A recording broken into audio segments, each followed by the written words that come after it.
आपके घर भी मंगल गीत गाए जाएं, कामका एकादशी पर आपके घर में सुख समृद्धि आए।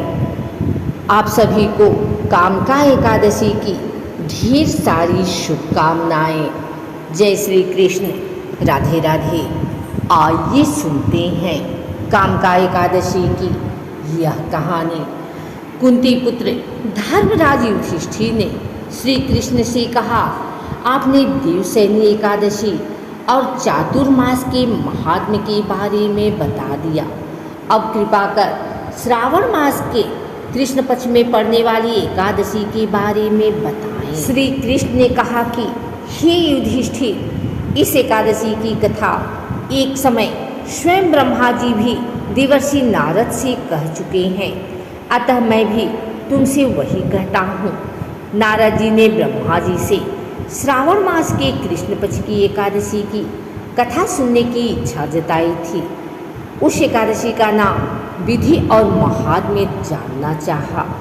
ब्रह्मा ने कहा, हे नारद, श्रावण मास की कृष्ण पक्ष की एकादशी का नाम कामका एकादशी है।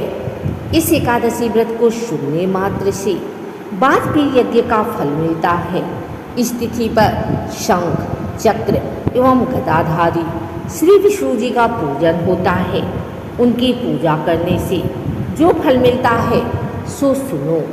गंगा, काशी, नैमिषारण्य और पुष्कर में स्नान करने से जो फल मिलता है वह फल विष्णु भगवान के पूजन से भी मिलता है।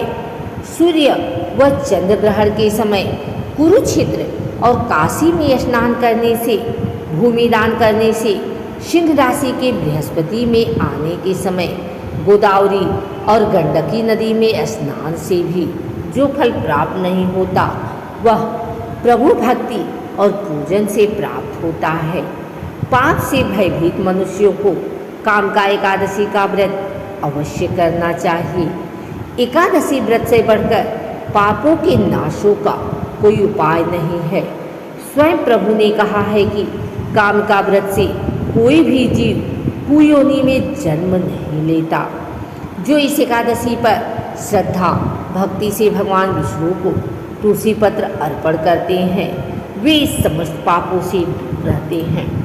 हे नारद, मैं स्वयं श्री हरि की प्रिय तुलसी को सदैव नमस्कार करता हूँ। तुलसी के दर्शन मात्र से ही मनुष्य के समस्त पाप नष्ट हो जाते हैं और इसके स्पर्श से मनुष्य पवित्र हो जाता है। व्रत के पीछे क्या है? कथा। एक कथा के अनुसार प्राचीन काल में किसी गांव में एक ठाकुर जी थे। क्रोधी ठाकुर का एक ब्राह्मण से झगड़ा हो गया और क्रोध में आकर ठाकुर से ब्राह्मण का खून हो जाता है।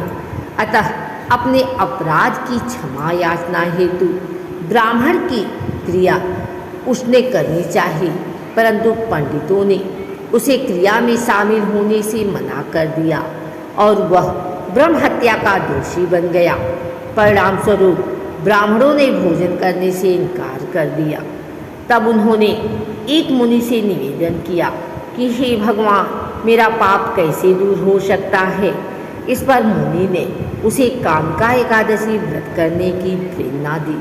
ठाकुर ने वैसा ही किया जैसा मुनि ने उसे करने को कहा था। जब रात्रि में भगवान की मूर्ति के पास वह शयन कर रहा था, तभी उसे स्वप्न में प्रभु दर्शन देते हैं और उसके पापों को दूर करके उसे क्षमा दान देते हैं।